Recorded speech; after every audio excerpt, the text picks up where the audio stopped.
Hello, my friend. Today I will tell you another long-forgotten legend. Close your eyes and let the magic transport you to Middle-earth. Our journey begins.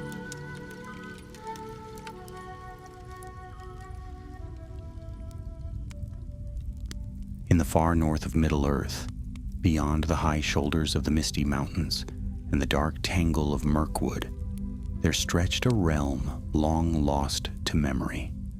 Angmar, the kingdom of the Witch King. Once ruled by the Lord of the Nazgul, its fortress of Carn Dûm had been shattered in war and the land left desolate. Snow lay heavy on the high ridges and cruel winds swept through broken towers. Yet now, after long silence, an unease stirred in those frozen hills once more.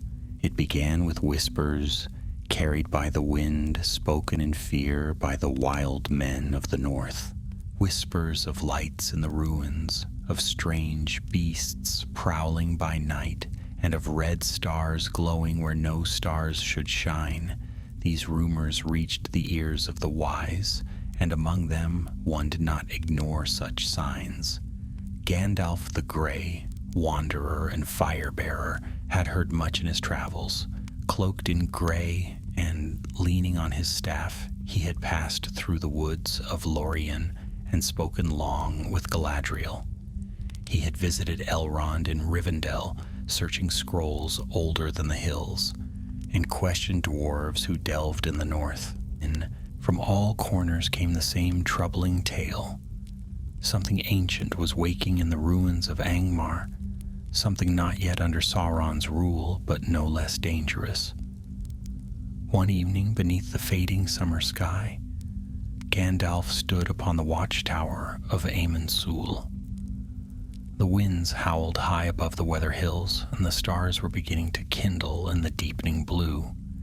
Yet even as the first silver lights gleamed overhead, a line of red stars burned low on the northern horizon, unchanging, unnatural, as though they watched the world with baleful eyes.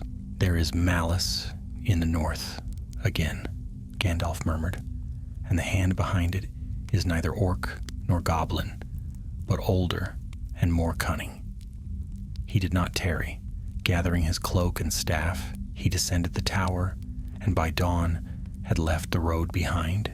He traveled northward, swift as thought and quiet as shadow, crossing hills and rivers, speaking little and sleeping less. He passed through Bree, where men whispered of strange travelers in dark cloaks, passing east beneath moonless skies. He crossed the cold waters of the Horwell and met with the rangers of the north, grim folk who guarded the wild and knew much of the shadowy places. At last, in a hidden vale near the upper reaches of the river Lune, Gandalf met with a small company of Northmen, hardy folk, hunters and trackers, loyal to no lord save their own chieftains. Among them was a tall man named Bregor, broad-shouldered and quiet-eyed, who had once fought orcs in the mountains and bore a long scar upon his jaw. "We have seen the stars you speak of, Grey Pilgrim," Bregor said. "They do not move in the sky. Always they hover above the ruined hills of Angmar. One of our men went close. He did not return." "There is something gathering there," Gandalf said, his voice low. "A darkness unchained. I do not think it has yet come under Sauron's banner, but if left to grow, it will join him and strike northward while our eyes are turned to the east."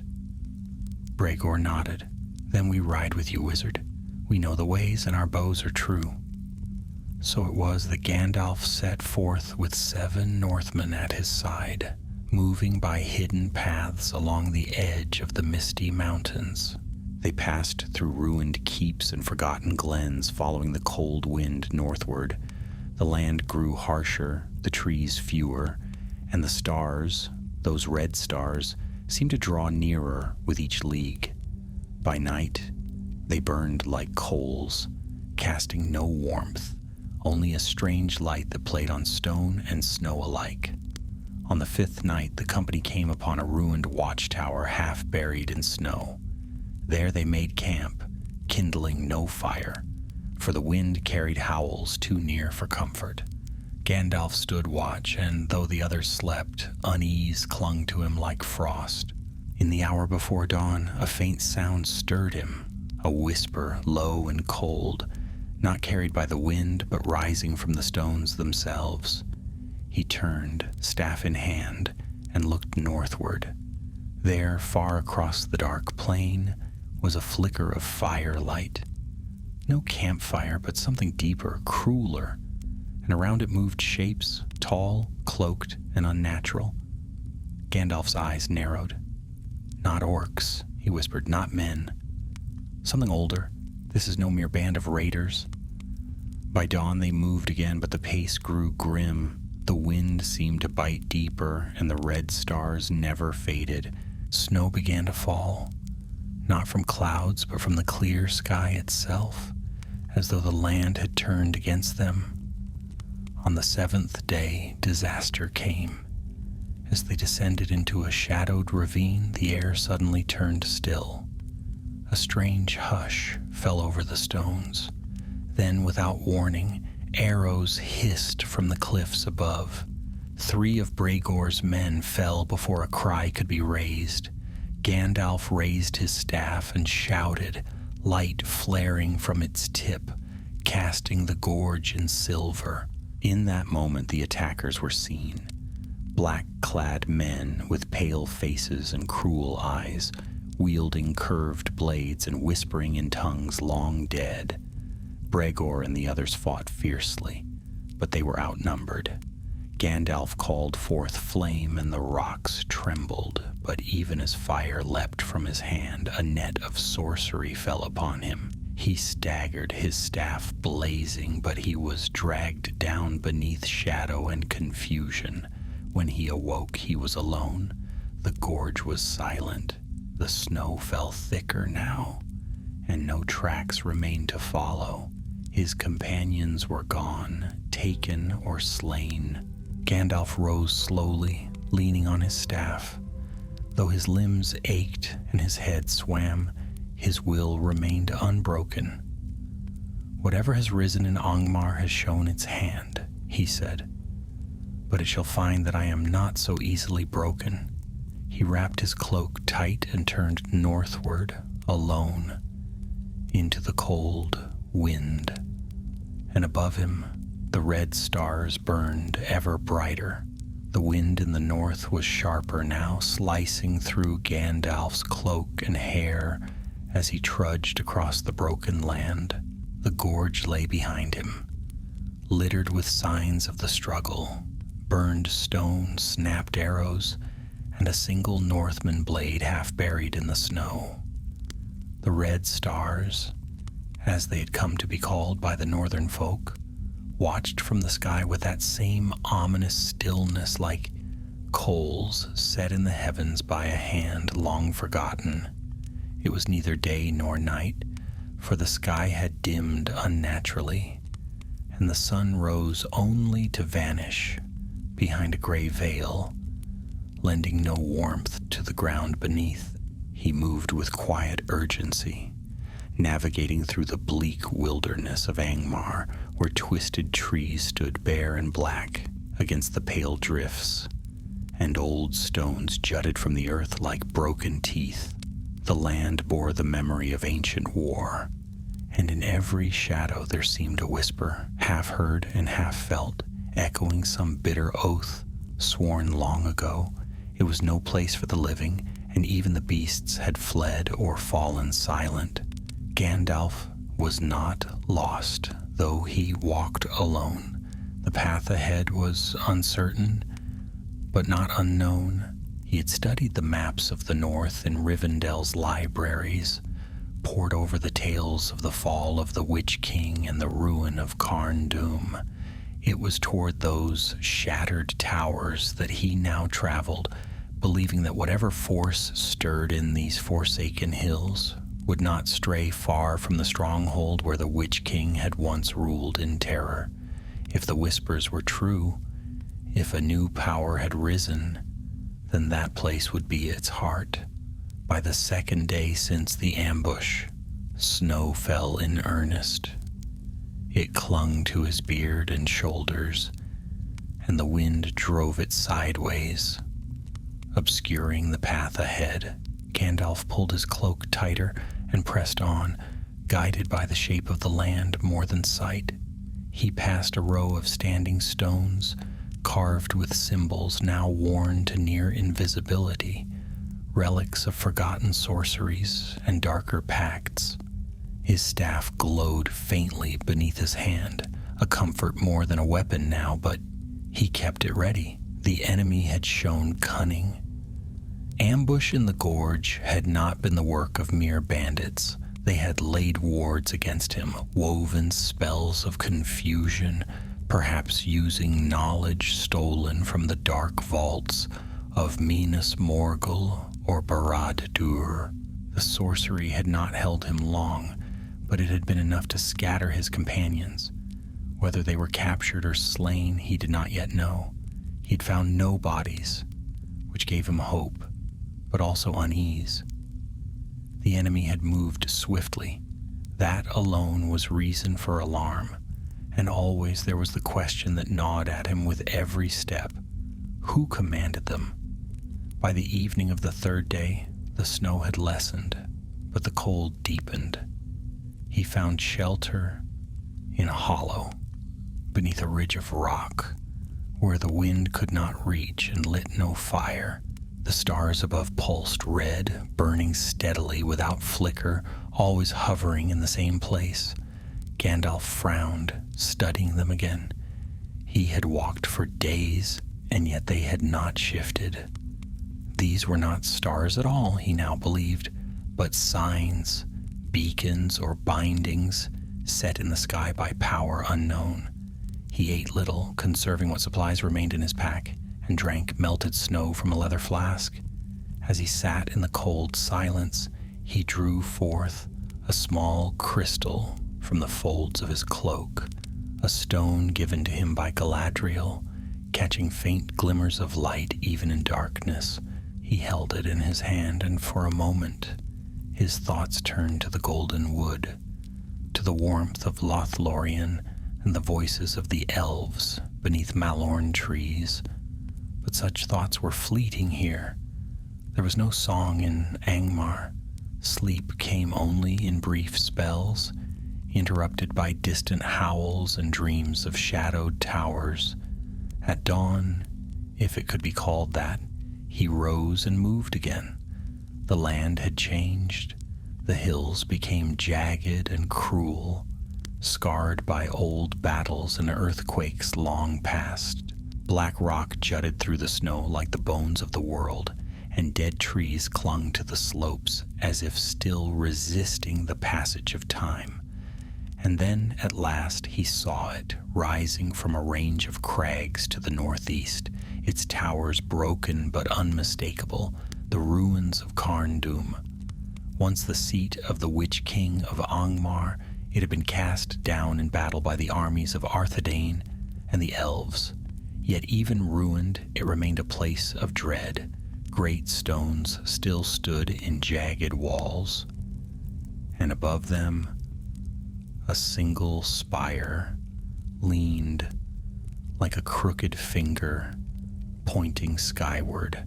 Smoke rose faintly from the lower halls, black smoke, oily and foul, carried by no wind. Gandalf crouched behind a ridge and studied the approach. The valley below was narrow and hemmed in by cliffs, with a half-frozen river winding through the rocks.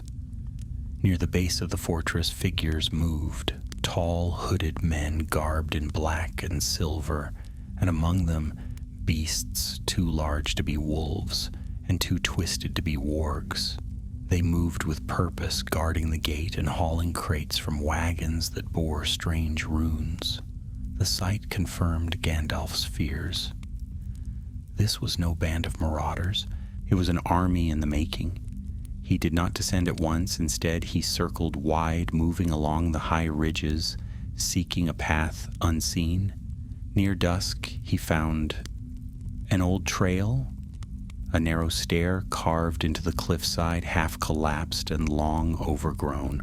With care, he began the ascent, clinging to the rock and using his staff for balance. The climb was slow, and once he was forced to freeze in place as a patrol passed below, their armor clinking faintly in the still air. He waited until they had gone before pressing upward again. At the summit, he found what he had hoped for, an entrance half buried by rockfall, long forgotten and choked with snow and ice. The dwarves of old had once carved tunnels beneath Carn Dûm, taken later and twisted by the sorcerers of Angmar. If the lower halls had been reclaimed, it stood to reason the upper vaults had been left sealed. He pushed through the snow, whispered a word of power, and the stones shifted just enough for him to slip through. Inside, it was dark and cold. The passage smelled of old death and dust, and the air was still. He lit the end of his staff with a soft, white glow and moved through the ancient corridors, wary of traps or lurking eyes. Strange carvings lined the walls, marks of forgotten kings and wicked rites. And the deeper he went, the more the chill seemed to press against him like a living thing.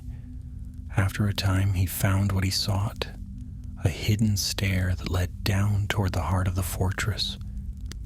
Voices echoed below, low, guttural, speaking a language he had not heard in many long years. It was black speech, but changed somehow.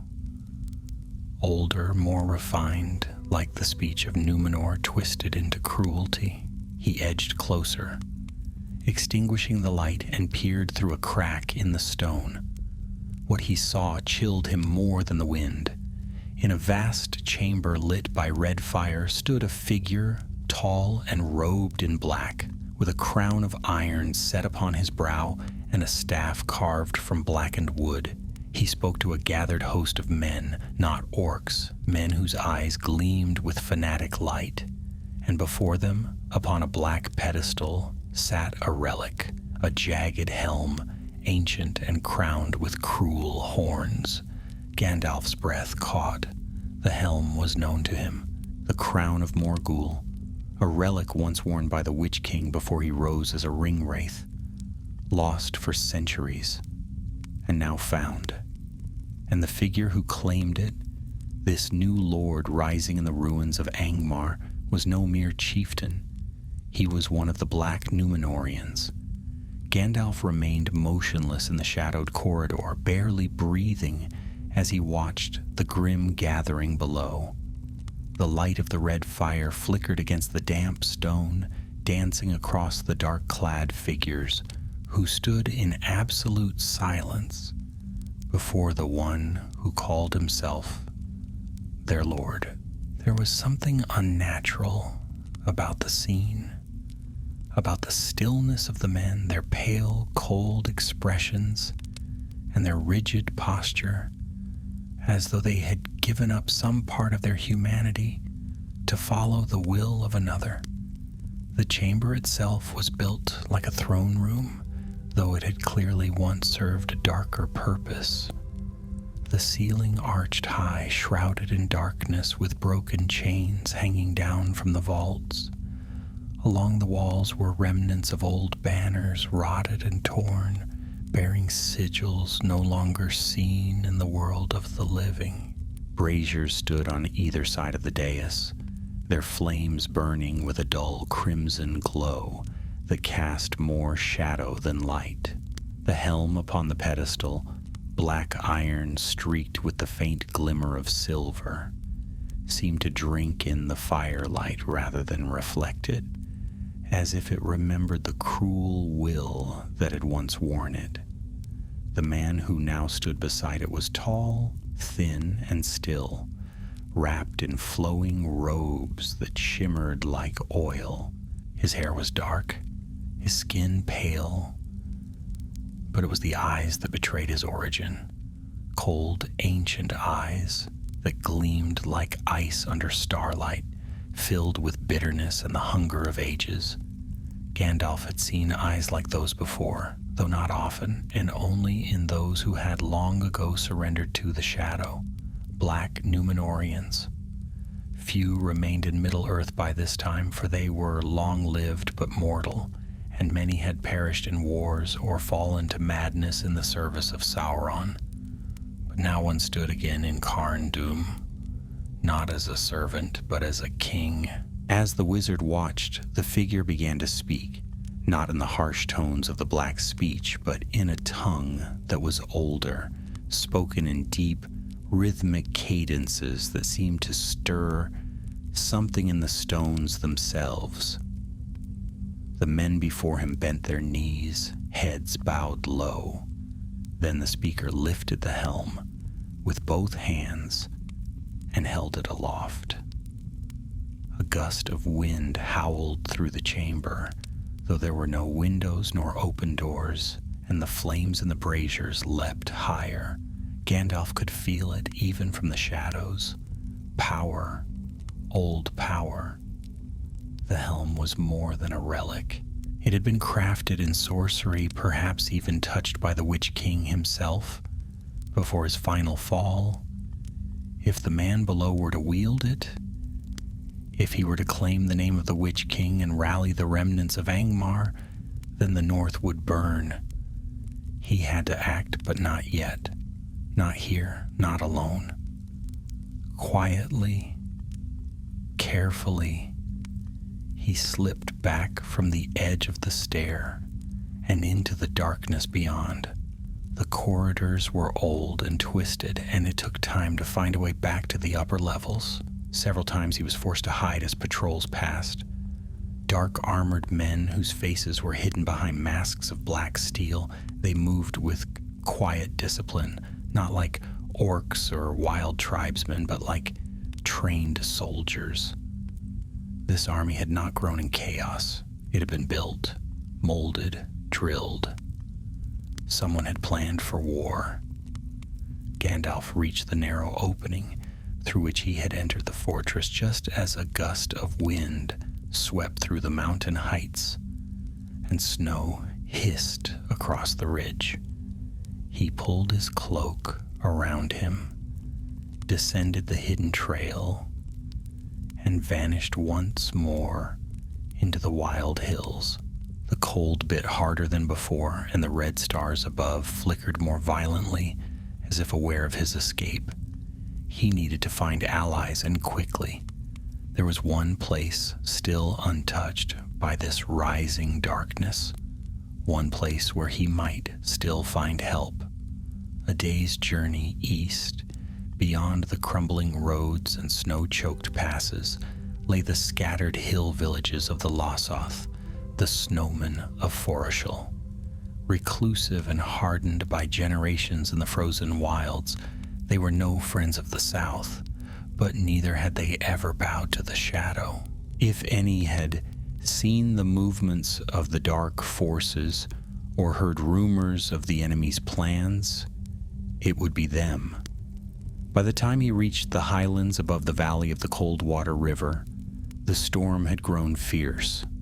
The wind drove the snow into his eyes, and the tracks he made vanished behind him with every step.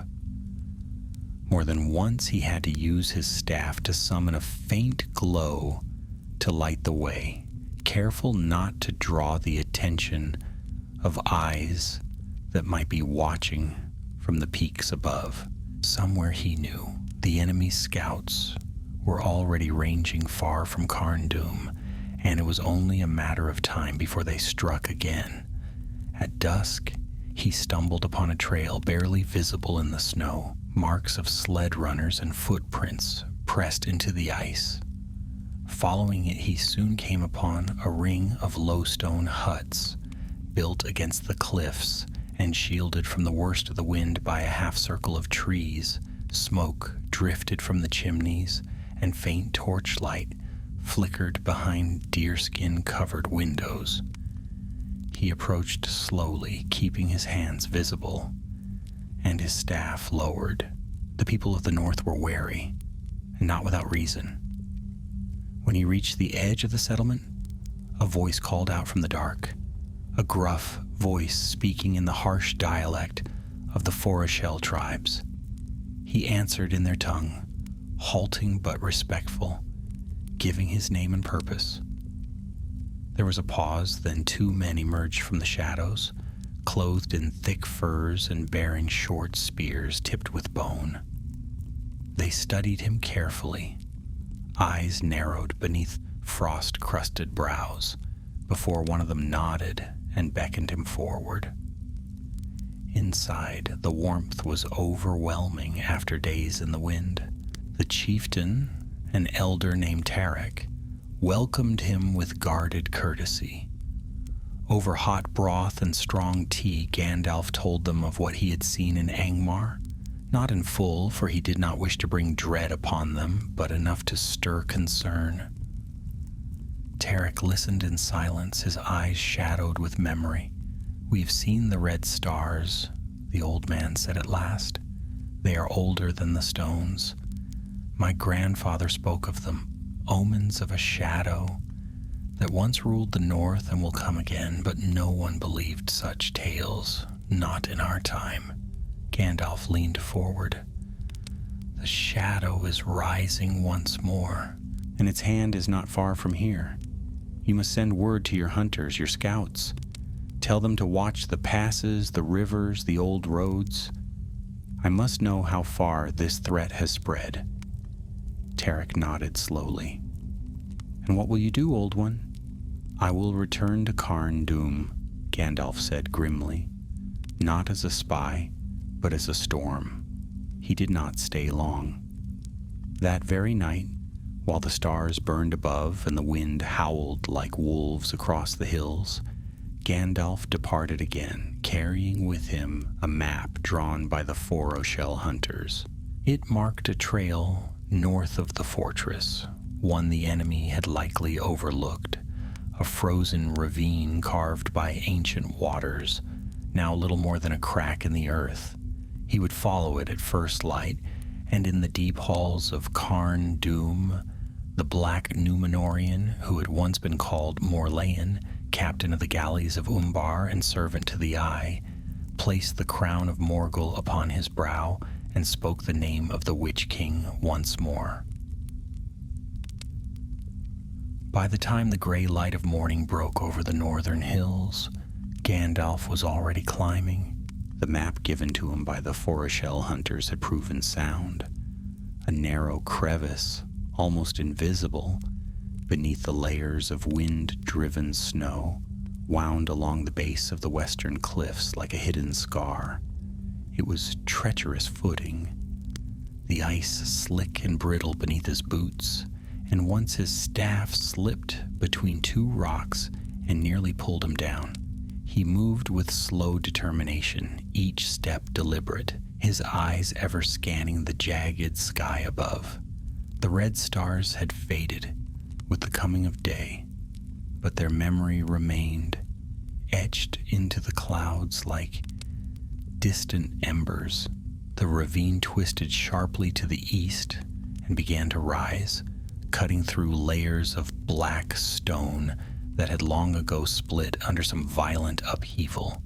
Here the silence was deeper than before, broken only by the creak of his leather pack and the crunch of snow underfoot. No birds sang, no wind stirred, and even the mountain air felt thick and watchful. He was not far from Carn Dûm now, and he could feel it in his bones. The weight of ancient power pressed down upon the land like a shroud. Around midday, he paused to rest beneath an overhang of rock. The sun was a pale disk behind the clouds, offering neither warmth nor comfort.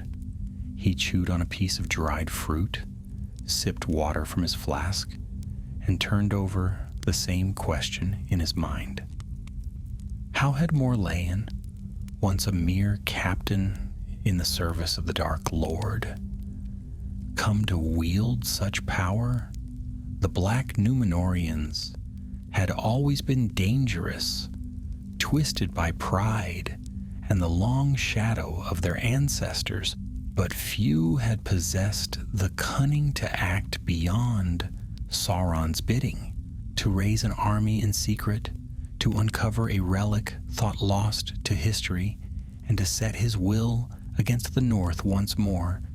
This required more than ambition. It required knowledge, secrets buried with the Witch King himself.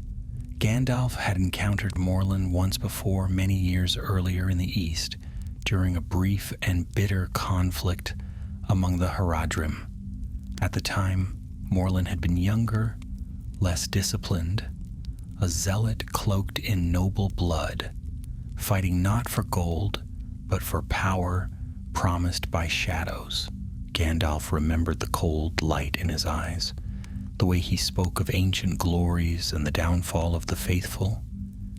He had vanished after that, slipping into the Southlands, and was presumed slain during the fall of Umbar.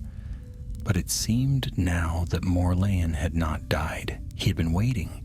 The trail steepened and grew narrower, forcing Gandalf to use both hands to climb. Ice coated the rocks, and several times he had to steady himself with a whispered spell to keep from falling. When at last he reached the ridge, the sun was already slipping behind the mountains. He crept forward and peered down into the basin beyond. The view took his breath. Carn Dûm rose like a wound in the earth, its towers broken but defiant, its gates now reinforced with new stone and dark iron. The valley below it teemed with activity. Black-clad soldiers drilled in silence, forming ranks under the cold eye of captains, bearing banners stitched with a jagged crown. At the edges of the valley, tents had been erected in neat rows, and fires burned without smoke. Strange beasts, half wolf and half something else, were tethered near the walls, their eyes glowing faintly in the dusk. And beyond them, against the far cliffside, construction had begun. Stone and timber hauled into place by machines operated with unnatural precision. Morlun was building more than an army. He was building a kingdom. Gandalf withdrew quickly, heart pounding. He could not attack this fortress alone, not yet, but he had seen enough to be sure of one thing: the war in the south would not be the only war. If this army marched while Gondor faced the eye, the free peoples would be caught between hammer and anvil. He had to send word to Rivendell, to Lorien, to any who still watched the north. Elrond must know, Galadriel must prepare. But first there was one more thing to be done. He climbed down the ridge under cover of night, returning to the lower hills where he could travel safely. At dawn, after a restless sleep beneath a snow-laden tree, he changed his course and headed east, following the old road that had once connected Angmar to the borderlands of Rudor. It was little more than a faint line now, swallowed by time, but it led toward a ruin he had hoped never to visit again. Minas Morroth, the Tower of Shadows. Once an outpost of the Witch King, it had been abandoned for centuries, buried by landslide and snow. But if the helm had been found, if Morlaen had returned to the ancient seat of evil, then perhaps there were other secrets, yet untouched. Perhaps even something that could be turned against him. The journey was long and bitter, the road winding through icy passes and deep ravines. The landscape was bleak, marked by twisted trees and bones half buried in the snow. He passed the remains of old watchposts, towers that had collapsed inward, their stones blackened by fire or cracked by frost. Once he found the corpse of a goblin frozen in place with an arrow through its neck, likely the work of Forochel hunters, though the style of the fletching was unfamiliar. On the fourth night, he reached the outskirts of Minas Morath. It loomed over a shallow valley, a bent tower of slate and iron, partially collapsed, but still standing. The lower halls had sunk into the mountain itself, sealed by rock falls that had hidden them for generations. Few had dared approach it since the Witch King's fall, for it was said that spirits still walked its halls, crying out in voices only the wind could hear. Gandalf pressed forward. He entered through a jagged breach in the western wall, passing beneath crumbled arches and frost-covered pillars. The interior was dark, the air stale and unmoving. He summoned a pale light from his staff and moved cautiously, descending through old corridors choked with ice and rubble. It was slow going.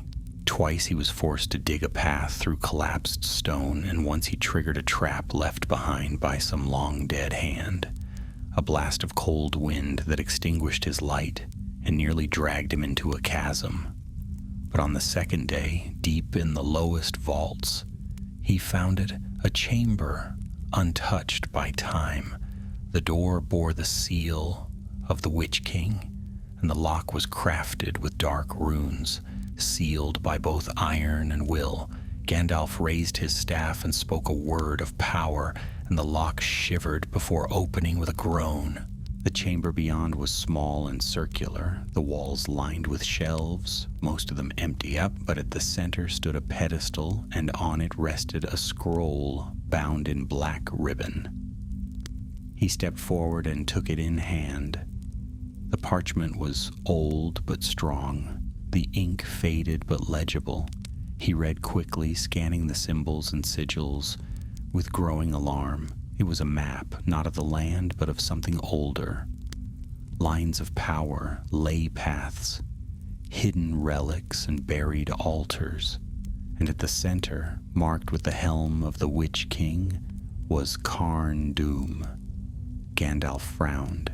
The scroll was a record of enchantments placed over the northern lands during the height of Angmar's power, protective circles, summoning stones, places of sacrifice, all designed to channel power to one location.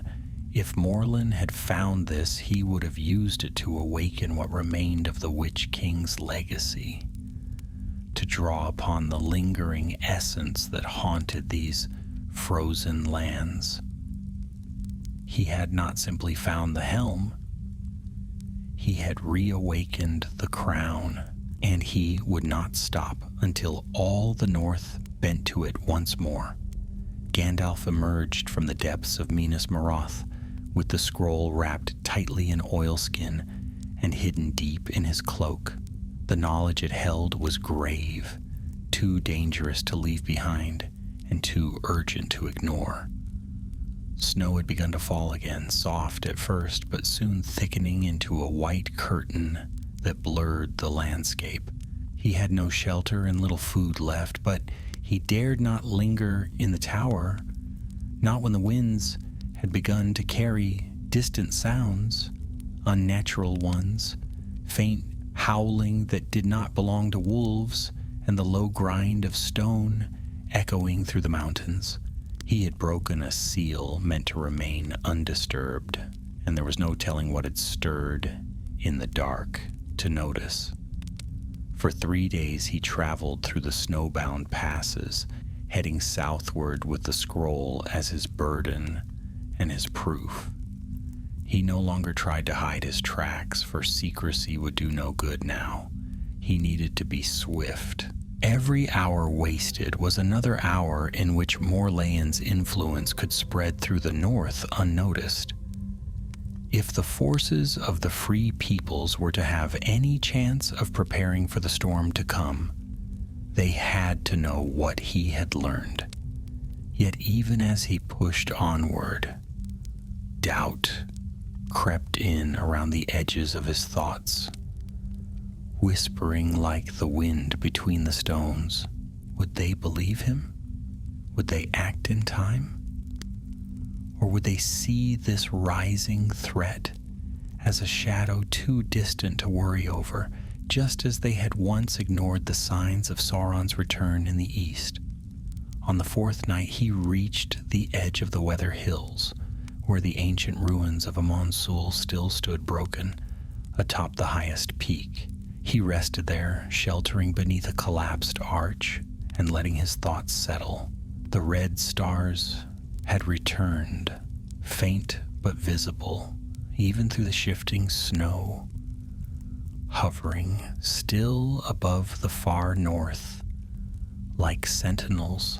He unwrapped the scroll and studied it again, following the curving lines of power and the markers left in black ink.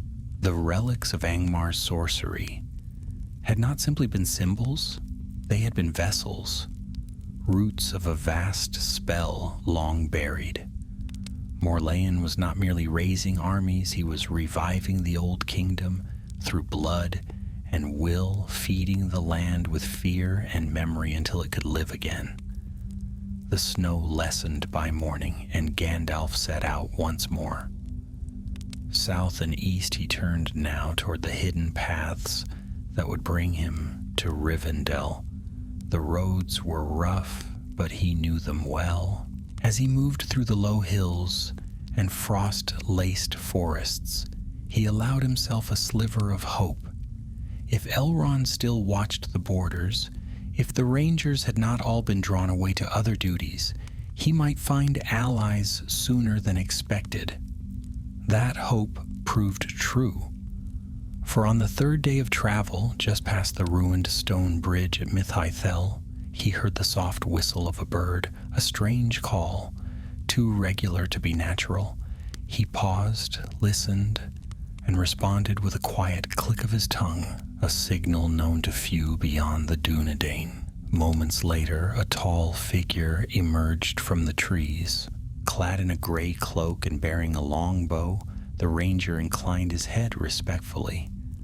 "Mithrandir," he said, "we had word that you had gone north, but no word of your return." "I bring more than word," Gandalf answered. "I need to speak with Elrond at once. The north is no longer silent." The ranger said nothing more, only gestured for him to follow. They moved swiftly through the woods, covering ground with the ease of those born to it. By dusk, they had reached the hidden trails that wound into the narrow vale of Rivendell. The snow melted away as they descended, replaced by soft green moss and the sound of running water. Though winter still gripped the world beyond, Imladris remained as it had always been, a place apart, a haven untouched by time or darkness. Gandalf passed beneath the ivy-covered archway and stepped once more into the last homely house. Warmth greeted him and the scent of cedar and old parchment. Elves moved silently through the halls, pausing only to offer quiet bows. He was brought without delay to the library, where Elrond waited near the great window that overlooked the waterfall. "You have been to Angmar," Elrond said without turning. His voice was calm, but there was a tightness in it, a sense of withheld urgency. "I felt your presence flicker, as one might sense the wind shift before a storm. And I've seen the stars, though none in the south understand their meaning." "They are not stars," Gandalf said, stepping forward and unwrapping the scroll. "They are markers, wards, anchors of sorcery buried deep in the north, part of a spell left behind by the Witch King. Someone has awakened them." Elrond turned then, his gaze falling to the scroll. He took it gently, unrolling it across the great table where maps and tomes already lay scattered. His eyes moved quickly over the markings, and though he said nothing for a long while, Gandalf could see the worry tightening in his jaw. "Who has done this?" Elrond asked at last. "One of the Black Númenóreans, Morleyan of Umbar. He was thought dead, but he has taken the ruins of Carn Dûm and made them his fortress. He has found the crown of Morgul." At that, Elrond's hands stilled. "The helm of the Witch King?" "It was more than a helm," Gandalf said quietly. "It was a focus, a vessel for his power.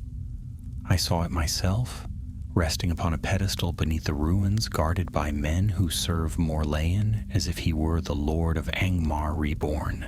He is drawing on the lingering evil left behind by the Nazgul, and worse still, he is building an army. They are not orcs, Elrond. They are men, bound to him by ancient oaths and dark promises." Elrond looked out the window, eyes narrowing. "Then the war may not come from Mordor alone." "No," Gandalf agreed, "and if we do not act swiftly, the North will fall as surely as Gondor may in the South. I came here for more than warning. We need a response. We need to send word to Galadriel, to the Rangers, even to the dwarves of the Blue Mountains, if they will listen. If we can strike now, before Morleyan strengthens his hold, before he learns to master the power of the helm, we may still undo his plans." Elrond nodded slowly.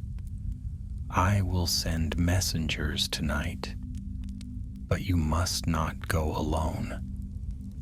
"I don't intend to," Gandalf said, allowing the faintest smile. "I have a few ideas of who might answer the call." As the bells of Rivendell chimed softly in the distance, marking the passage of time, the red stars flickered once more above the northern mountains.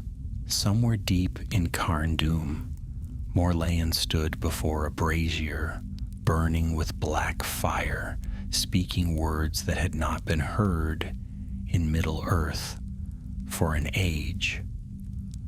The helm on his brow pulsed faintly with light, and the air around him trembled with the weight of awakening power. The war for the North had begun. The following morning dawned pale and clear, with sunlight glinting on the waters of the Bruinen and mist curling gently through the valley trees. Rivendell stirred with quiet purpose. Elves moved swiftly through the halls and courtyards, bearing messages and supplies, their voices hushed, but their faces alert. Word had already spread that something was amiss beyond the mountains, and though few knew the details, the presence of Mithrandir returning from the north, wearied and grim, had been enough to rouse ancient instincts. War might still be distant, but the signs were no longer veiled. In the great hall, under high windows, filled with morning light, Gandalf stood beside Elrond and a small gathering of trusted elves and rangers. Maps were unrolled before them, showing the northern wilds and the jagged scars of Angmar's borders. Lines had been marked in fresh ink, ridges, passes, frozen rivers, and possible enemy paths. But it was the circle drawn around Carn Dûm that caught everyone's eye. It was inked in red, and its edges flared outward, indicating the spreading reach of Morleyan's power. Gandalf tapped the scroll. "This is no simple stronghold we face. The magic tied to Carn Dûm was never truly broken, only smothered when the Witch King fell. It waited, dormant, until someone clever enough came to rekindle it. Morleyan may not possess a ring of power, but he holds a relic tied to one. That helm was forged in the same shadow that turned kings into wraiths." A tall elf with silver hair, Glavendir of the House of Arundel, studied the map with a frown. "And you are certain the helm still bears power?" "I felt it," Gandalf replied, "in the halls below Carn Dûm. Not just its presence, but the weight of it. The magic woven into it is bound to the land, as if the fortress itself remembers the hand that wore it. Morlaen isn't simply using it, he is feeding it, binding it to himself as the Witch King once did. Elrond's voice was calm, but heavy with thought. Then the danger is not merely that Angmar will rise again, it is that the very spirit of the Witch King may return in another form. Yes, Gandalf said. And if he completes the spell that was begun long ago, he may awaken more than memories. He may bend the remnants of the Nazgul's will to his own. What Sauron began, Morlaen hopes to finish, but in his own name. The room fell silent. Even among the elves, few had dared to speak of the Nine since the War of the Last Alliance. Though the Nazgul had been destroyed at the fall of Sauron, the darkness they had sown still lingered, and none could say with certainty how much of their essence had truly passed away. "We must act," Elrond said at last, "but not with open force. Not yet. The land is not ready for another war in the north. We must move quietly. Strike at the roots of his power before it takes hold." Gandalf nodded. "I will go myself, but I'll not go alone. I need those who can move swiftly, fight fiercely, and vanish without trace." It was then that Halbarad stepped forward. The tall ranger bowed slightly to Elrond, then turned to Gandalf. "Say the word, and I will gather my kin. We have fought orcs in the Misty Mountains and watched the ruins of the north longer than most remember. If there is something rising in Angmar, the Dunedain will face it." Gandalf looked at him with quiet approval. "Good. We'll need 10 of your best, no more. We cannot risk drawing the eye of the enemy in the east. Not yet. I will also send word to the dwarves of the Blue Mountains. There are some among them who have not forgotten what Angmar once did to their kin. And I," Elrond said, "will speak to the Lady of the Golden Wood." Preparations began at once. Within hours, messages were sent by swift-footed elves and falcons trained to fly through the high passes.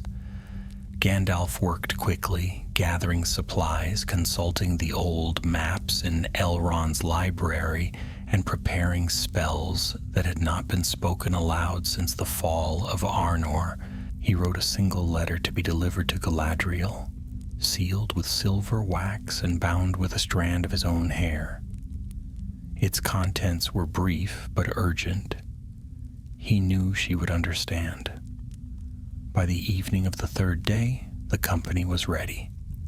Halbarad had returned with 9 rangers, all clad in gray and green, their faces hard with resolve. Among them was a woman named Elenith, a silent tracker whose arrows were known to strike true even in the blackest night. Another Baran had once fought in the hills above Gundabad and bore a blade etched with old dwarvish runes. They said little as they stood in Rivendell's courtyard, but there was a quiet strength in their presence, the kind born of long winters and hard battles. Gandalf addressed them beneath the fading sun. "We ride not to conquer, but to uncover. We strike not with armies, but with fire and speed. Morlun has not yet finished what he began. If we are swift, we may yet stop him before he unlocks the power he seeks." Halbarad looked to the north. "Then let's not waste the night."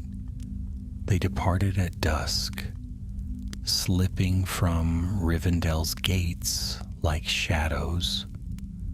The wind was cold, and the sky clear. As they crossed the hidden bridges and descended into the wilder lands beyond, Gandalf glanced once more at the sky.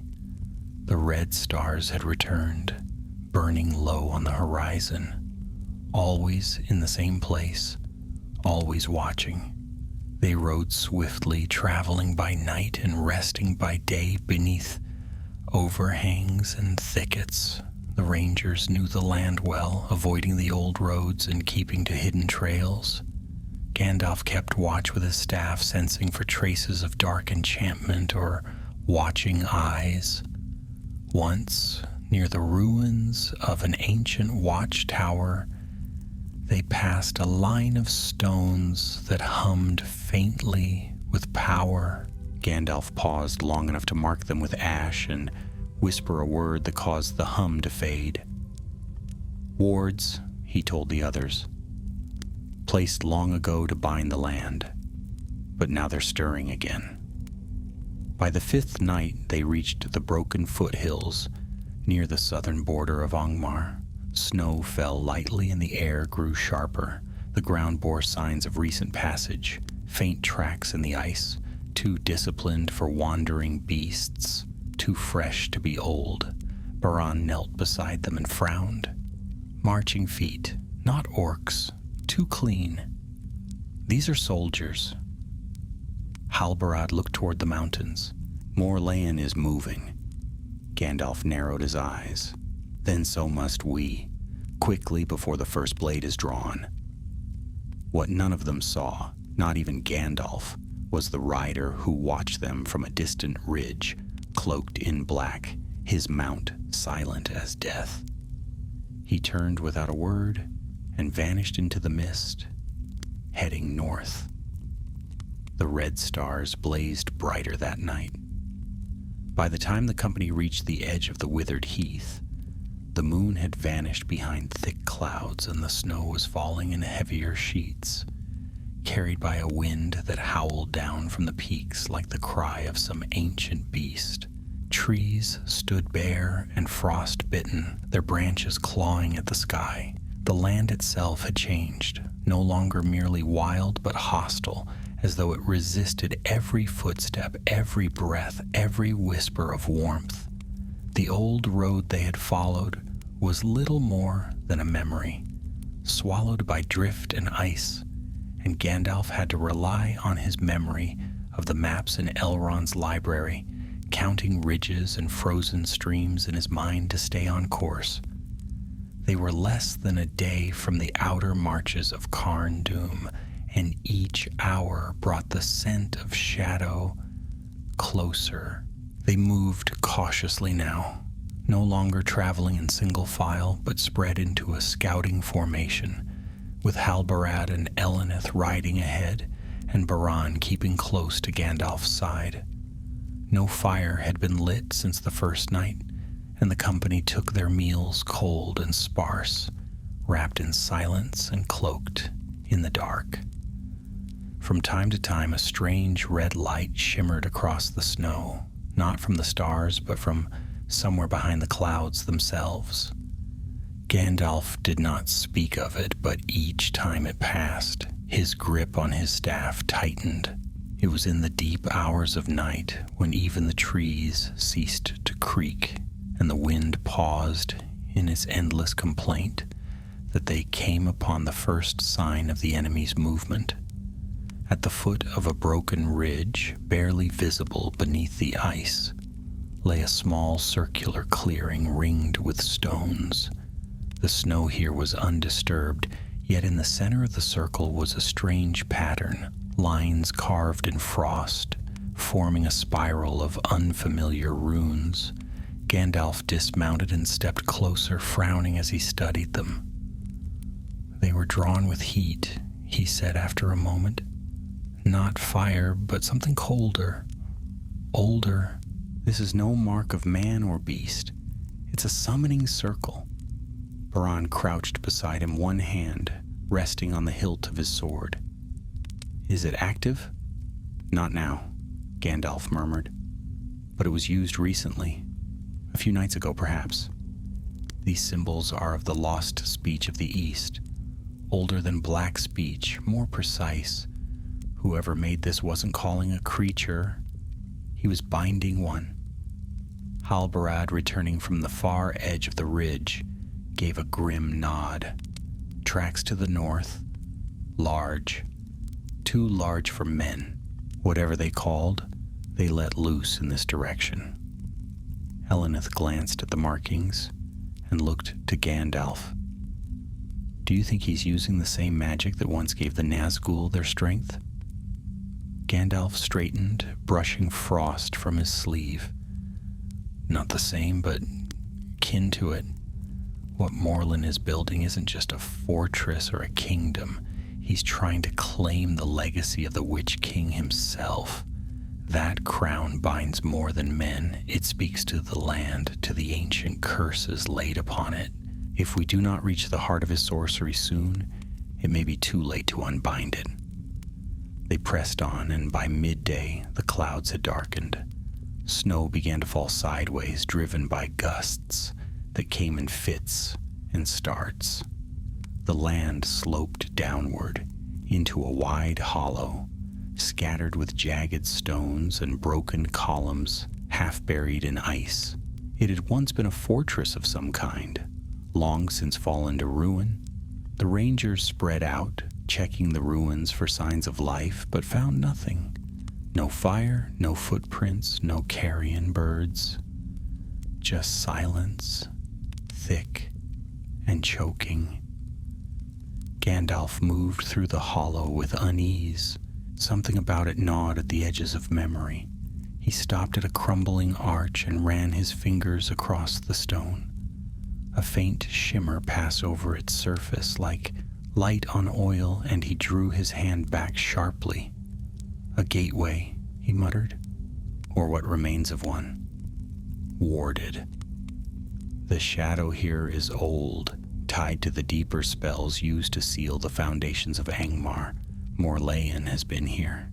He may have used this place to test the crown's strength. At the far end of the ruin, Halbarad signaled. They gathered around a half-fallen stairwell leading into darkness. The stones were scorched, and the entrance had been recently cleared of snow. Elenith drew her bow, and 2 rangers descended first, blades drawn. After a pause, one called back, "It's empty." Gandalf went down last, his staff casting a pale glow. The chamber below had once been a hall of some size, but only the framework remained. Walls charred, pillars cracked. At its center stood a pedestal, now bare, but the shape it had held was clear in the dust. A crown-shaped imprint, the same size and shape as the helm Gandalf had seen upon the altar in Carn Dûm. "This is where he awakened it," Gandalf said. "This is where the crown drank its first breath in an age." He turned slowly, taking in the scorched patterns along the walls, the half-burned bones at the corners of the room. Blood was spilled here, deliberately, as part of the rite. He is not just claiming the Witch King's relic, he is feeding it, giving it new memory and will. If we do not reach him before the crown is fully awakened, he may become something worse than the Witch King ever was. Because he is not bound to Sauron, he will be free to carve his own dominion. The company left the ruins with haste. The storm pressed down harder now, and the path ahead became steep and treacherous. Snow fell without sound, and twilight lingered long into the afternoon. They climbed steadily, entering a narrow defile between 2 cliffs that shielded them from the wind, but echoed with every footfall. Twice they passed signs of movement, strange grooves in the snow that suggested something had been dragged, something heavy and struggling. That night they made camp beneath a stone overhang, sheltered from the worst of the storm. No fire was lit, and the rangers took turns on watch. Gandalf sat apart, resting against a boulder. His cloak wrapped tightly about him, he opened the scroll once more and studied the red-marked nodes of power, matching them against the land. He could feel they were close now, close to the heart of the spell, the point at which Morlun would complete the crown's binding and unleash whatever power it held. Baran came to sit beside him after the second watch. The Dunedain looked weary, his eyes bloodshot but alert. "Do you think we can stop him?" "I don't know," Gandalf admitted. "But I do know this. If we fail, the North will fall. And not in fire, but in silence. A slow corruption, seeping into the earth, turning the land cold and cruel. That is what the Witch King left behind, and Morlaen seeks to make it live again." Baran nodded slowly. "Then let's make sure we don't fail." The storm passed before dawn, leaving the world hushed beneath a fresh blanket of snow. And as the company moved out, they saw it, rising in the distance, barely visible through the pale mist. The spires of Carn Dûm, dark against the sky, waiting. Carn Dûm stood like a jagged claw reaching out from the mountains, its broken towers black against the pale sky. Snow swept across the peaks and twisting vales. But the fortress remained distinct and sharp, its silhouette etched against the horizon as if it had always been there, waiting.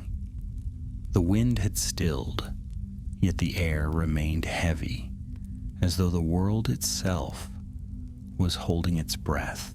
Gandalf and the company halted in the cover of a rocky ridge, looking down upon the valley that curved around the outer wall. What had once been desolate ruin now pulsed with life, if such a word could be used for what moved within those walls. Fires burned behind iron slats, their light tinted red, and the clang of hammers echoed from deep forges. Along the parapets, figures patrolled in silence, garbed in dark mail and masked helms, their movements sharp and disciplined. This was no rabble of orcs. These were soldiers, trained, uniformed, and utterly loyal. Beneath the walls, tents stood in rows, more than 100. Smoke rose steadily, and near the southern gate a black banner hung, bearing the symbol Gandalf had seen in the scrolls. An iron crown, broken at its base, restored by thorns curling around it. Morlin's sigil. He was not hiding, he was declaring his return. The company huddled behind the ridge as Halbarad surveyed the land through a small lens carved of polished glass. No easy way in. Every approach is watched. But look there, on the northern slope. A path half buried in ice, looks abandoned. Gandalf leaned close. That was once the Dwarven Road. It leads to the underways, passages beneath the old mountain walls. If they haven't been fully collapsed, we may find a way inside. The dwarves used them to trade with the men of Rudar before the fall of Angmar. Baran grunted. If they haven't been collapsed, then they're likely crawling with death. Most places of importance are, Gandalf replied dryly. But unless one of you has wings, it's our only chance to reach the heart of Carn Dûm without raising an alarm. The descent from the ridge was slow. They moved in pairs, slipping through the rocks like ghosts, careful not to leave tracks on the open snow. Elenith went first, scouting ahead with uncanny precision. She returned after an hour and confirmed the entrance, an old dwarven arch, nearly hidden beneath a fallen slab of stone. Only the upper curve remained visible, carved with runes so weathered they could barely be read. Gandalf traced them with a gloved hand and murmured a few words under his breath. The stone shimmered faintly, and a dull click echoed through the air. A cold draft issued from below. "They sealed it," he said, "but not completely. There's still a way in." One by one they descended into the darkness. The tunnel beneath the arch was narrow at first, choked with rubble and frost, but as they moved deeper, it widened into a proper dwarven hall, low-ceilinged, with arched supports and worn stone underfoot. Ancient torch brackets lined the walls, Most rusted to nothing, though a few still clung stubbornly to their bolts. Gandalf lit his staff, the glow soft and steady, and the walls sprang into pale relief. The underways were colder than the world above, not merely chilled, but unnaturally so. The air felt wrong, thick with the scent of iron and dust, and the silence pressed inward like a weight. The company moved cautiously, weapons drawn, eyes alert. Every footstep echoed strangely, as if the stone itself listened. Hours passed, the company weaving through old corridors and crumbling stairs, descending deeper into the bowels of Carn Dûm. Twice they came upon old doors, sealed with dwarven sigils, and each time Gandalf whispered them open with words known to few. Beyond the halls of Khazad-dûm, once they found bones, dwarven bones, old and crumbling, surrounded by shattered weapons and rusted armor. A battle had been fought here long ago. They never made it out, Baran said, his voice low. No, Gandalf agreed, but they sealed the path behind them. They tried to keep something in. Eventually the passage opened into a great chamber. Here the ceiling rose high above them, lost in shadow, and a long causeway stretched out across an abyss, its edges lined with broken statues. On the far side, a narrow stair wound upward into darkness. This is the inner path, Gandalf said. It leads beneath the central tower. If we're careful, we can reach the lower levels of Carn Dûm unnoticed. As they began to cross the bridge, a low hum rose in the air. The stone vibrated beneath their feet, and the torchlight from Gandalf's staff dimmed slightly, as though suppressed by an unseen force. Then came the sound of breathing, deep, ragged, inhuman. A shape moved in the shadows above the bridge, slithering along the ceiling like smoke given flesh. Eleneth loosed an arrow. It vanished into the dark, and for a moment all was still. Then the creature dropped.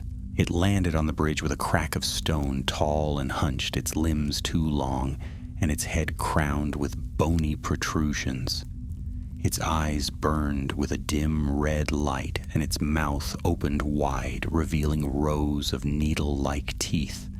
It hissed, and the air grew colder. "Back!" Gandalf cried. "Wraith spawn!" The rangers fanned out, blades drawn, but the creature moved with unnatural speed. It lunged for Baran, who blocked the blow with his shield, but the force of the impact sent him tumbling backward. Halbarad struck at its flank, but his sword barely scraped the creature's skin. It turned with a shriek, swiping with claws like daggers. Gandalf stepped forward and raised his staff. Light burst from its tip, blinding and pure. The creature recoiled, hissing furiously, smoke rising from its flesh. Eleneth struck again, her arrow piercing its shoulder. The creature staggered but did not fall. "Strike the heart," Gandalf shouted. "The heart!" Halbarad leapt forward, driving his blade into the creature's chest. It screamed, a sound of metal and pain, and convulsed before collapsing. Black smoke poured from its mouth and vanished into the air. The bridge fell silent once more. Gandalf knelt beside the body, frowning. Morlun has begun creating vessels, creatures of shadow and flesh, given life by the helm's will. If he's succeeded in this, then we're running out of time. The rest of the company gathered quickly. No one spoke for a long moment. Even hardened rangers looked uneasy. They crossed the rest of the bridge without delay and climbed the winding stair in silence. At the top, they found a narrow corridor that led directly into the heart of Carn Dûm. The stone walls here were smoother, the air warmer. Torches burned in iron brackets, and faint voices echoed from beyond. They were inside, and deep above them, in the tallest tower, Morlaen stood beside the throne that once belonged to the Witch King. He turned to a black mirror and smiled. "They've come," he said, "just as I knew they would." The corridors of Carn Dûm whispered with an ancient malice. Cold seeped through the stone, not the honest chill of snow and mountain wind, but something older and deeper, the cold of forgotten tombs, and words spoken in the dark. The rangers moved with silent precision, every footstep placed with care. Their cloaks blended into the gloom, and even the soft click of a loose pebble rolling underfoot was met with clenched jaws and steady nerves. Gandalf led them forward, staff dimmed to a narrow glow, enough to reveal the path without drawing the attention of those who might be lurking ahead. The hall they followed curved gradually upward, the incline too subtle to notice at first. But it was there. They were climbing toward the heart of the fortress, toward the place where the helm pulsed with its newfound life. The walls bore carvings now, twisted figures in half-faded relief, men kneeling before crowned wraiths, cities burning, stars blackened by shadow. Some of the images had been defaced, clawed at, as if by desperate hands or buried beneath smears of old blood. Eleneth whispered that she could hear something beneath the stones, something that clicked and murmured and moved without breath. Gandalf believed her. They passed through an antechamber where 5 columns stood in a crescent, each carved into the shape of a cloaked figure with no face. The floor beneath them was smoother than the rest, and as they stepped carefully across it, Gandalf felt the prickle of enchantment, a thread of energy that coiled around his ankles and slithered away before he could grasp it. He turned once they reached the far side and cast a brief spell of warding, whispering words that clung to the arches like frost. If Morlaen tried to follow, it would slow him. As they moved on, the sound of chanting began to filter down from above. It was low and rhythmic, not the wild shouting of orcs or the muttered tongues of goblins, but the measured intonation of men trained in dark litany. The language was not black speech, but close to it, an older dialect possibly drawn from the earliest sorcerers of Númenor. The cadence echoed strangely, as if it passed not only through the air, but also through the bones of the keep itself. Gandalf slowed, motioning for the others to press close. "We're nearing the tower's heart," he whispered. "He's begun the ritual. The crown is being bound, not only to him, but to this place. If he completes it, Carn Dûm won't just be a fortress. It will be a beacon, a wellspring of power like Dol Guldur once was. A shadow will fall across the north that no army can dislodge." Baran's jaw tightened. "Then we stop him before he finishes." The stairs ahead opened into a broad gallery lit by the flickering glow of red torches. Stone banners hung from the walls, woven with Morlaen's new emblem.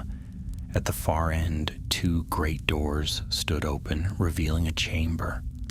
Beyond that pulsed with scarlet light. The chanting grew louder. Gandalf motioned for the company to halt. "Wait here," he said to Halbarad.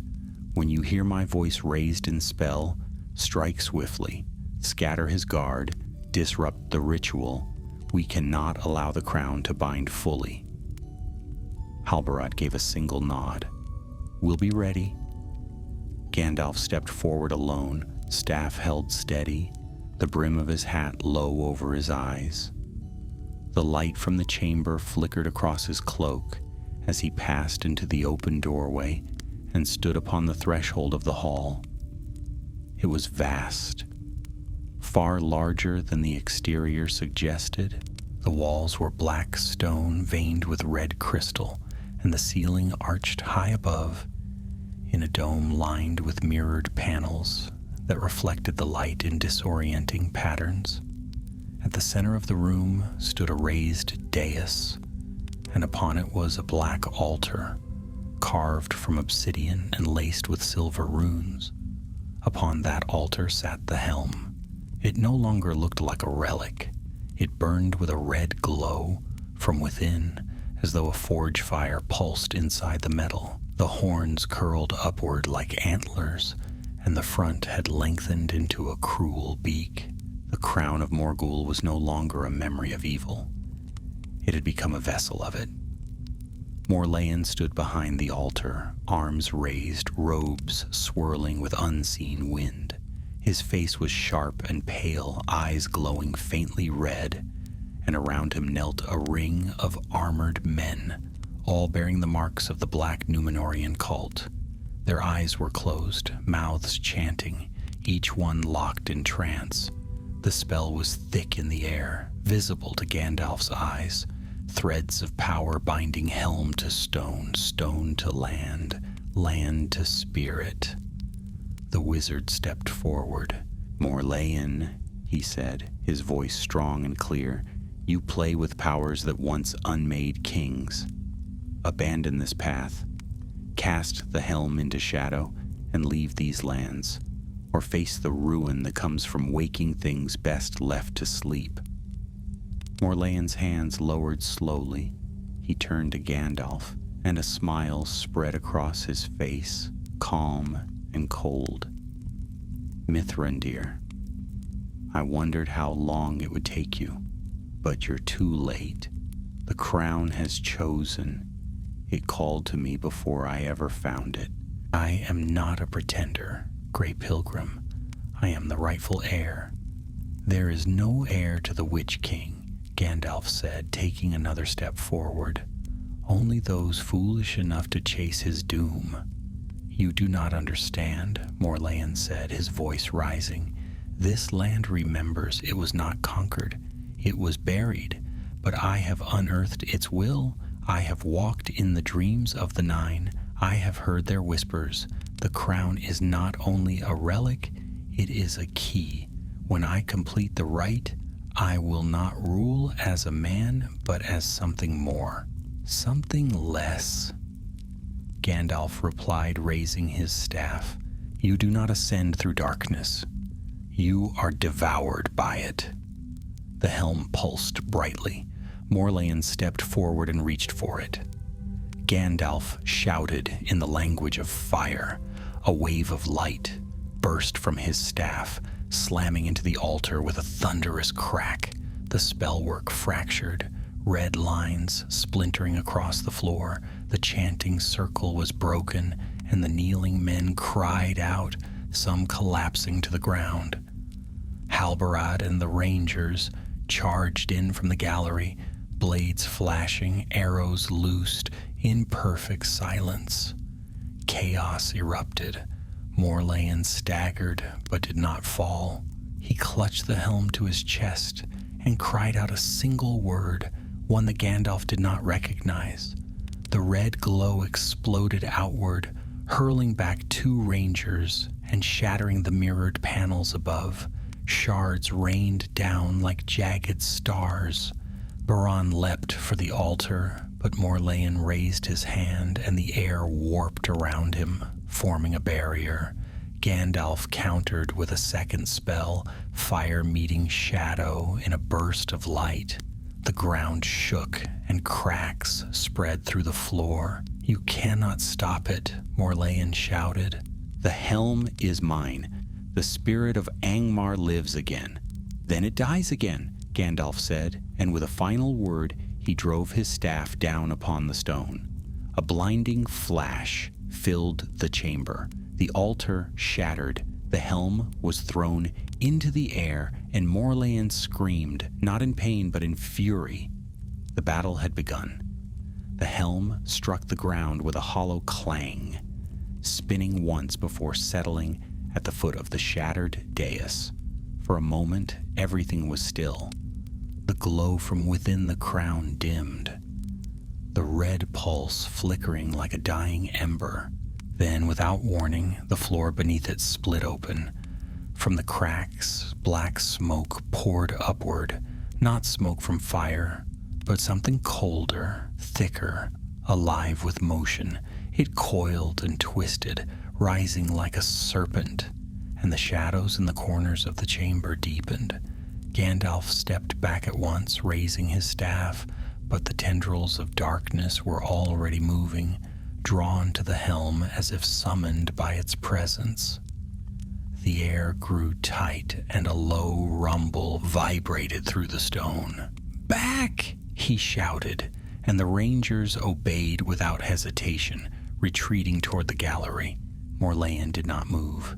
He stood at the edge of the broken altar, hands outstretched toward the helm, as if entranced. The red light returned, brighter, harsher, spreading across the floor in jagged lines like lightning frozen in stone. His voice rang out again, not in command but in plea, as if he were speaking not to the men around him but to something older, something far below. "Accept me," he cried. "I offer flesh. I offer will. Make me your vessel." The smoke surged forward, enveloping the helm, and for a heartbeat, nothing moved. Then the crown rose from the floor, lifted by no visible hand, and hovered between them all. Gandalf took a step forward. "Do not touch it again. The spirit within is not yours to wield." But Morleyan did not listen. With a cry of triumph, he reached out and placed both hands on the crown. The chamber erupted in sound. A blast of power shot outward from the helm, throwing everyone to the ground. Torches were snuffed out, and the walls groaned as if under great pressure. The rangers were scattered. Elenith hit the far wall and rolled to her feet, blood at her temple. Halbarad struggled to rise, his sword lost in the chaos.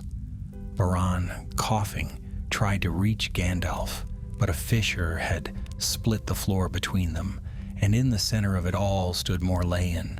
He was still clothed in black, but his form had changed. Shadows clung to him like armor, and the helm no longer rested in his hands.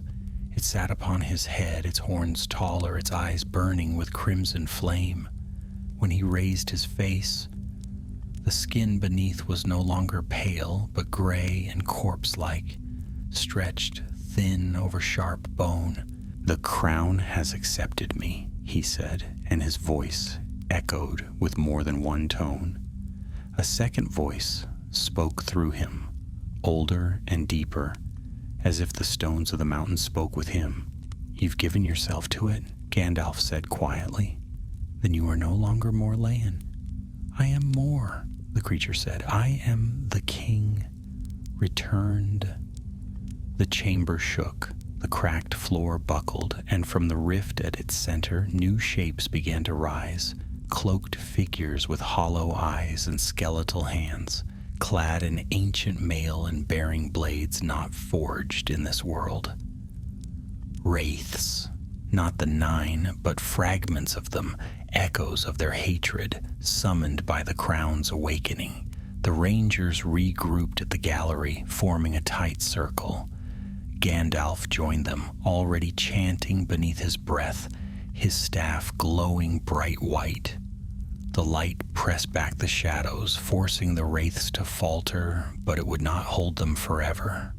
The king of Angmar, or what had become of him, was moving forward, his steps slow, deliberate, as if each one bound him more tightly to the fortress. "We can't defeat him like this," Halbarad said. "Not with steel." "No," Gandalf agreed. "Not with steel, but with fire." He raised his staff again, and this time the light at its tip flared outward, blinding, white-hot. The wraiths shrieked, recoiling as if struck, and 2 of them dissolved into smoke and vanished. The rest scattered to the edges of the chamber. Morlayan shielded his eyes, snarling. "You would burn the very bones of the North, wizard?" "If it means ending you, yes," Gandalf said. "Better ash than slavery." The roof began to groan. Stone dust fell from the dome above, and cracks spread along the mirrored ceiling. Gandalf turned quickly to the rangers. "Go," he said. "Back the way we came. I will hold him." Halbarad stepped forward at once. "No, we stand together." "This is not your burden," Gandalf snapped. "It's mine." Baran shook his head. "The North is ours too. If we fall here, at least we'll fall with purpose." The wizard did not argue further. The light from his staff pulsed again, and he directed it toward the throne at the rear of the room, the seat once occupied by the Witch King himself. The shadow that lingered there, old and heavy, ignited with blue fire. A scream echoed through the chamber, a voice not Morland's, not even human. The tower shuddered. Morland stumbled, clutching his head. The crown dimmed for a heartbeat. Now. Gandalf surged forward, flames bursting around him, and the rangers followed. Elenith loosed 2 arrows in quick succession. One struck Morlayan's arm, the other embedded in the helm's crest. Baran reached the altar and slammed his shield into one of the wraiths, sending it spinning back into the smoke. Halbarad retrieved his sword and leapt across a narrow fissure, blade raised. The wizard spoke a final word. A burst of fire erupted at the base of the altar. Not ordinary fire, but one woven from elven flame, gifted to him long ago. It consumed the black runes that had powered the ritual, severing the lines of binding that fed into the helm. Morlayan screamed, falling to his knees, the crown slipping sideways on his head. Gandalf raised his staff one last time, but before the final blow could fall, the tower exploded with noise. A horn, deep and terrible, from the valley below. The mountain trembled. From the balconies high above the chamber, a sudden light flared, red and unnatural, and a host of shapes appeared, hundreds of them, soldiers in black, drawn to the pulsing power of the crown. The fortress had awakened fully, and with it the army that Morlayan had built. "They're coming," Elenith said. "The whole fortress." Gandalf's eyes narrowed. "Then we end this now, or not at all." The walls of Carn Dûm groaned as if in agony. From every crack and passage came the sound of marching feet, clattering armor, and voices raised in dark command. The horn had sounded again, louder this time, deeper, its echoes shaking dust from the high arches and making the ground beneath Gandalf's boots tremble. The fortress was fully awake now, its defenses stirred by the power of the crown and the disturbance within the ritual chamber. A tide of enemies was coming, no longer just fragments of the past or shadows clinging to the dark, but flesh and steel, loyal to Morlayan, who even now rose unsteadily beside the broken altar. Smoke still curled from the scorched runes around the base of the dais, and the blue fire Gandalf had unleashed burned low, but the binding spell was broken. For all its rage, the crown no longer thrummed with the same force, yet it was not defeated. Morland's eyes glowed with red light, and his voice when he spoke came as a rasp, forced through clenched teeth and fractured will.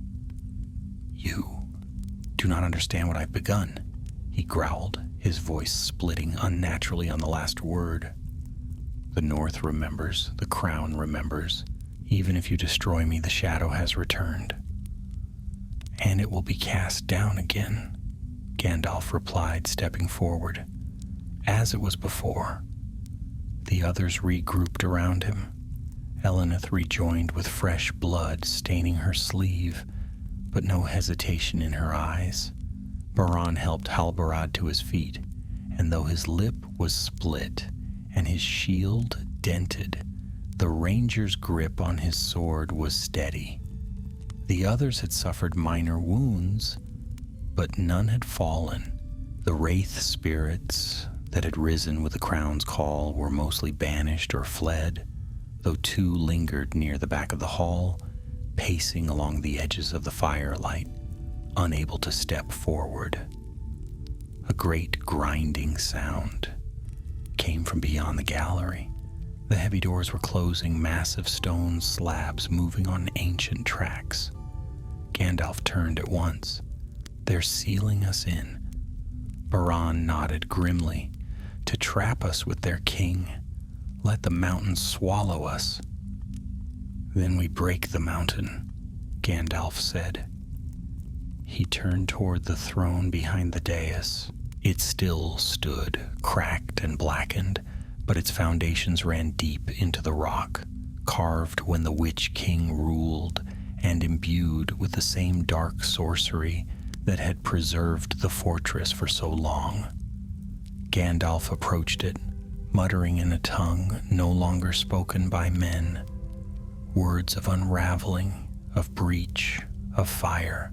The others moved to guard him, forming a half circle as more soldiers began pouring into the upper galleries, their blades drawn, their eyes glowing faintly red beneath helms shaped like leering beasts. Morleyan stepped forward again. His robes were torn and his face smeared with ash, but the crown still clung to his brow, cracked now but refusing to fall. "I was chosen," he bellowed, his voice magnified by the chamber itself. "I was called from the sea, raised in vision, shaped in shadow. You cannot kill what is reborn." Gandalf looked up from the throne. "You were not chosen, you were used." The last word of the spell left his lips, and the stone beneath the throne split with a thunderous crack. A column of white flame shot upward, roaring into the dome, and the foundations of the tower began to shake. Debris fell from the ceiling, and a deep groan rose from the mountain itself, as if it had finally begun to resist the unnatural weight placed upon it. The soldiers on the balconies faltered, clutching at walls and one another as the floor shifted beneath them. Several fell, vanishing into the gaps opening near the altar. Morleyan let out a cry, not of pain but of fury, and charged at Gandalf, sword drawn, cloak billowing behind him like a banner of smoke. Halbarad moved to intercept, blade raised, but Gandalf held up a hand. "No, this ends with me." He met Morleyan head-on, staff in one hand, his other drawing Glamdring from its sheath. The ancient blade sang as it left the scabbard, its edge gleaming in the firelight. Morleyan struck first, a vicious downward slash that cracked the stone where Gandalf had stood a heartbeat earlier. The wizard twisted aside, answering with a burst of light from his staff that staggered the false king. Glamdring flashed, catching the edge of Morleyan's sword and turning it aside. The two clashed in the heart of the collapsing chamber, steel against spell, light against shadow. Around them, the rangers fought the soldiers who had managed to reach the floor, holding their ground with grit and precision. Elenith fired arrow after arrow into the upper ranks, felling enemies before they could descend. Baran fought like a fortress, his shield unbreakable, keeping a narrow corridor open between the throne and the exit beyond. Morlund swung again, this time with a roar, and Gandalf met the blow with both sword and staff. Sparks flew, and the echo of their clash rang through the tower like a bell. The helm flared as if in protest, pulsing with sickly red light. Gandalf took a step back, then drove his staff into the ground, uttering another word in the tongue of the Maya. This time the ground did not crack. It opened. A fissure split the stone beneath Morlaen's feet, and fire rose up from the depths. He stumbled, arms flailing, but the helm clung to him, glowing brighter still. He raised his sword again, but his hands trembled now. The crown's power was unstable, its will no longer matching his own. "You seek to master darkness," Gandalf said, voice echoing with power. "But darkness has no master.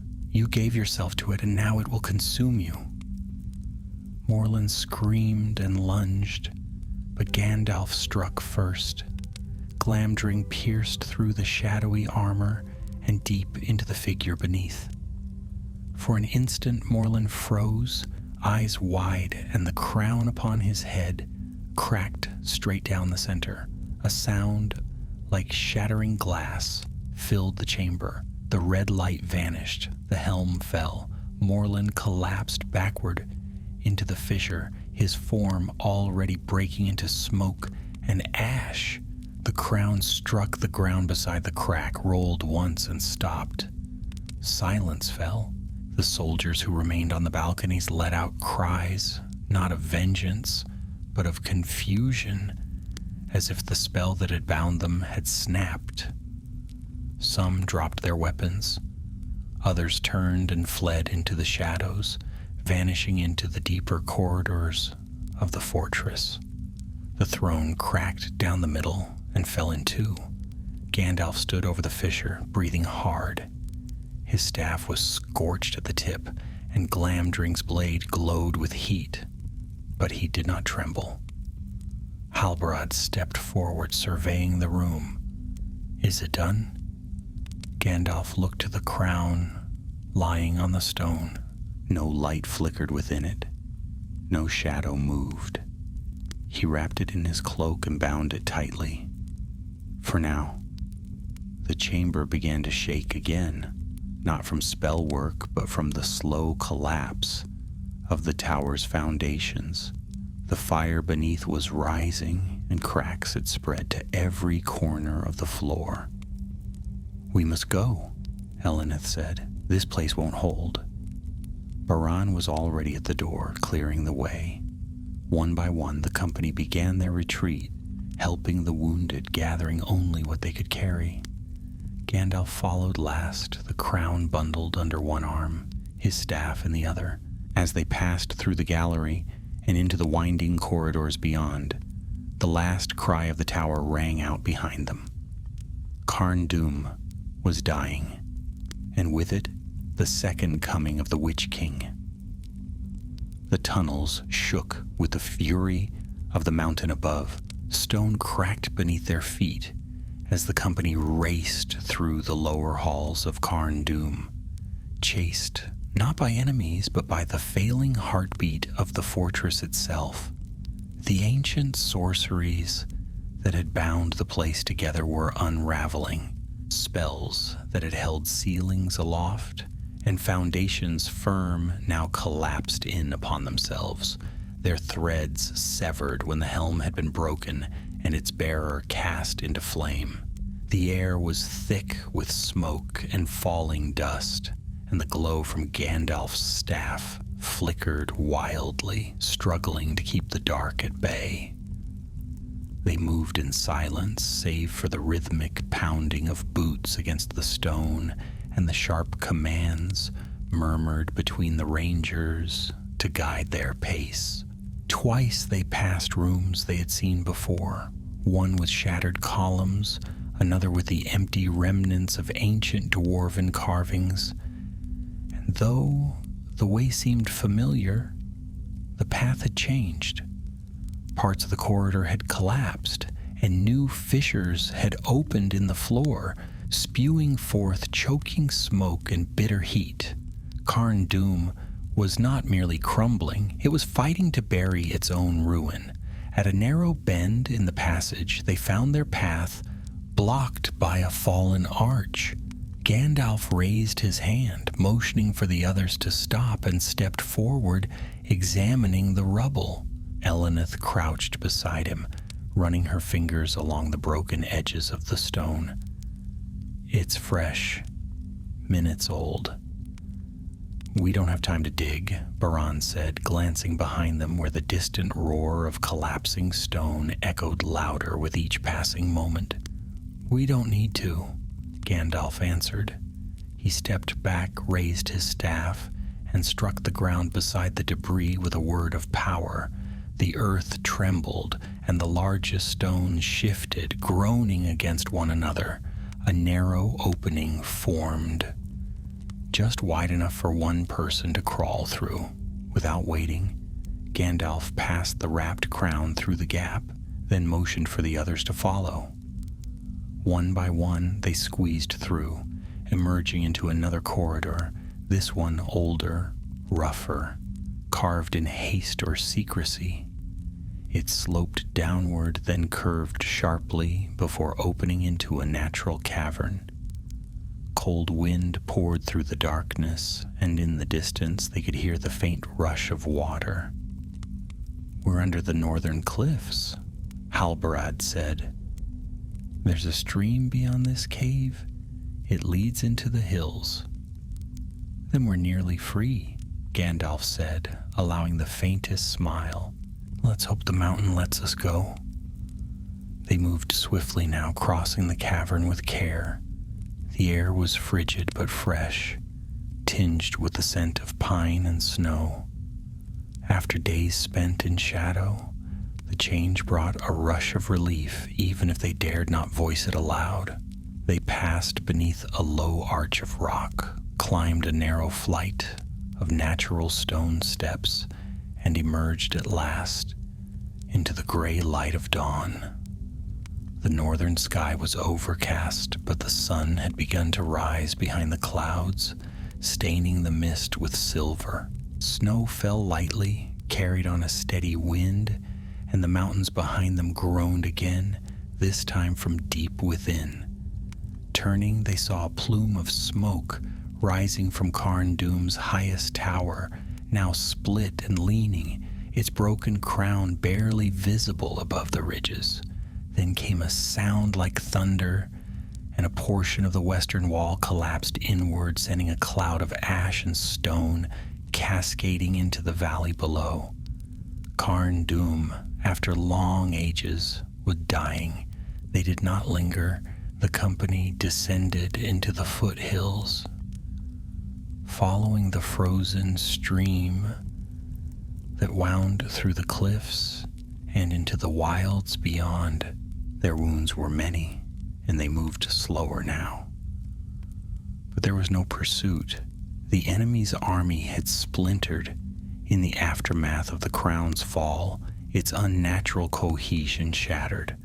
Whatever loyalty had bound them had been severed, and the survivors had fled into the mountains like mist before the sun. By midday, they reached the edge of the old forest that lay at the feet of the hills. Here they made camp, safe at last, beneath the gnarled branches of pine and birch. A small fire was lit, and the rangers took stock of their provisions and tended their wounds. Gandalf sat apart for a time, resting against the roots of a tree, the broken crown still wrapped and bound beside him. He had not spoken since they left the ruins, and though he showed no signs of injury, the strain of battle clung to his face. Halbarad approached at last, kneeling beside him. "Is it over?" Gandalf looked up, his expression unreadable. "The helm is broken. Morlin is gone. The spell that threatened the north is ended." He glanced toward the distant mountains, now barely visible through the trees. "But some shadows do not vanish so easily." Halbarad nodded. "There will be others." "Yes," Gandalf said, "but not today." He unwrapped the crown and held it in his hands. The metal was still cold, but the red glow within was gone. Cracks marred its surface, and the jagged horns were scorched and blackened. Even so, it retained an aura, faint but unmistakable, a remnant of what it had once been, a whisper of what it might have become. "We must take it far from here," Gandalf said. "To the sea, perhaps, to the deeps where no hand can reach it." The evil it carried was not Sauron's alone. It reached back farther to Númenor's fall and beyond. "It cannot be trusted in any realm. Will you carry it alone?" Halbarad asked. "No," Gandalf said, "but I will carry it until we find the right hands. There are still places in the world where fire burns clean, where memories of light are stronger than the pull of shadow."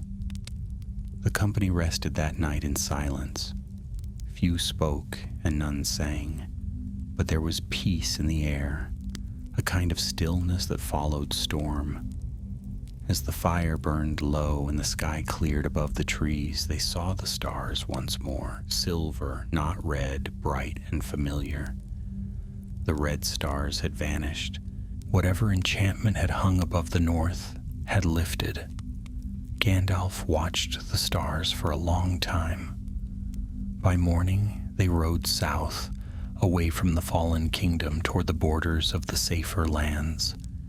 Gandalf bore the crown wrapped in black cloth, carried close to his chest, and though his steps were slower than they had been, his eyes were clear.